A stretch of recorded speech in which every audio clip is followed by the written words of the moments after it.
ভিন রাজ্যে কাজে গিয়ে টাওয়ার উল্টে মৃত মালদা জেলার ইংরেজবাজার ব্লকের 3 পরিযায়ী শ্রমিক। উল্লেখ্য 15-16 দিন আগে মালদার ইংরেজবাজার ব্লকের অমৃতি অঞ্চলের আজমির মামিন বয়স 26 বছর এবং সিন্টু শেখ বয়স 32 বছর এবং অপর পরিযায়ী শ্রমিক শেখ মোবারক ফুলবাড়িয়া অঞ্চলের নঘরিয়া গ্রামের বাসিন্দা। তারা ঋণের বোঝা ও পরিবারের মুখে দুমুঠো অন্ন তুলে দেওয়ার জন্য মধ্যপ্রদেশে টাওয়ারের কাজে যায়, কিন্তু সেই মনের আশা মনেই রয়ে গেল। কাফিন বন্দি হয়ে এইভাবে তাদের নিথর দেহ গ্রামে ফিরবে কেউই ভাবতে পারেনি। 26শে ডিসেম্বর সকাল 11:30 নাগাদ খবর আসে টাওয়ার উল্টে মারা গেছে 3 পরিযায়ী শ্রমিক। তাদের পরিবার সূত্রে জানা গেছে 3 পরিযায়ী শ্রমিকের দেহ শনিবার বা রবিবার আসার সম্ভাবনা। তাদের মৃত্যুতে ইংরেজবাজার ব্লকের 3 গ্রামে নেমে এসেছে শোকের ছায়া। জানা গেছে মৃত পরিযায়ী শ্রমিক আজমির মামিনের পরিবারে রয়েছে মা, বাবা, স্ত্রী মিনি বিবি ও তাদের 2 সন্তান।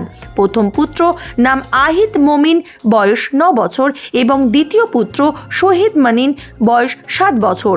দ্বিতীয় পরিযায়ী শ্রমিকের পরিবারে রয়েছে স্ত্রী আসমিন বিবি, 3 পুত্র যথাক্রমে ইরফান শেখ, নূর আলম শেখ, ওমান শেখ। তার মধ্যে নূর আলম শেখ ও ওমান শেখ স্কুল পড়ুয়া। তৃতীয় পরিযায়ী শ্রমিক শেখ মোবারক বয়স প্রায় 35 বছর। তার পরিবারেও রয়েছে 2 সন্তান। পরিবারগুলোর পক্ষ থেকে সরকারের কাছে আর্জি যেন তাদের পরিবারগুলোকে সরকার আর্থিকভাবে সহযোগিতা করে ও তাদের ছেলে মেয়েদের পড়ার জন্য একটা ব্যবস্থা গ্রহণ করে। এই মর্মান্তিক ঘটনার খবর পেয়ে ঘটনাস্থলে ছুটে যান জেলা পরিষদের সদস্য মোহাম্মদ জুয়েল রহমান সিদ্দিকী। তিনি বলেন, মৃত পরিযায়ী শ্রমিকের মধ্যে আজমির মামিন ও সিন্টু শেখ আমার এলাকার শ্রমিক। পরিবার দুটির পাশে আমি রয়েছি, এমনকি যে কোনো ধরনের সহযোগিতার ব্যাপারে প্রস্তুত আমি। বলছি দাদা, আপনার এলাকায় 2 পরিযায়ী শ্রমিক মারা গেছে, এই ব্যাপারে কি বলবেন, কি জানেন? আজকে ঘটনাটা হয়েছে 10 থেকে 11টার মধ্যে। আমরা শুনলাম, শুনে আসলাম, ভিডিও সাহেবকেও খবর করলাম। আমাদের কিভাবে মারা গেছে?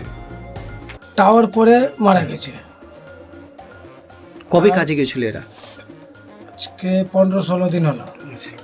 কি দেখলেন, পরিবারটা কেমন? পরিবার দুটি পরিবারটা খুব ভালো না,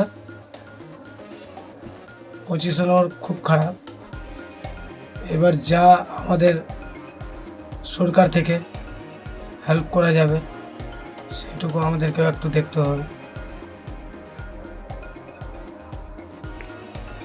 2টি পরিবারে ছোট ছোট বাচ্চা রয়েছে, তারা কিন্তু স্কুলে যাচ্ছে বা যাওয়ার বয়স, তারা তো আর পড়াতে পারবে না, এমনটাই বলছেন। কি বলবেন আপনারা? তাও আমাদের যা রাজ্য সরকার থেকে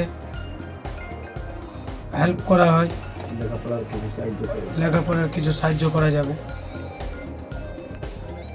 এই 2টো বাচ্চা আছে, এই বাচ্চার ব্যাপারে আমাদের ডিএমকে এসডিওকে জানাবো যে রাজ্য সরকার থেকে আমাদের এই পড়াশোনা 2টো বাচ্চার হেল্প হয়। আপনার নাম? লাজিম খান। আপনি? অমৃতিজীবী উপপ্রধান। আপনার এলাকার অমৃতি অঞ্চলের বানিয়া গ্রামে ভিন রাজ্যে গিয়ে 2 পরিযায়ী শ্রমিক কিন্তু টাওয়ার উল্টে মারা গেছে, মানে এই ব্যাপারে আপনি কি জানেন, কি বলবেন? যখন আমরা খবর শুনি যে টাওয়ার পড়ে গিয়ে মারা গেছে, তৎক্ষণিক আমরা ওদের নামগুলো যদি বলেন। আজমির মমিন, সিন্টু শেখ। ওদের বয়স 26 বছর, একজন 32 বছর।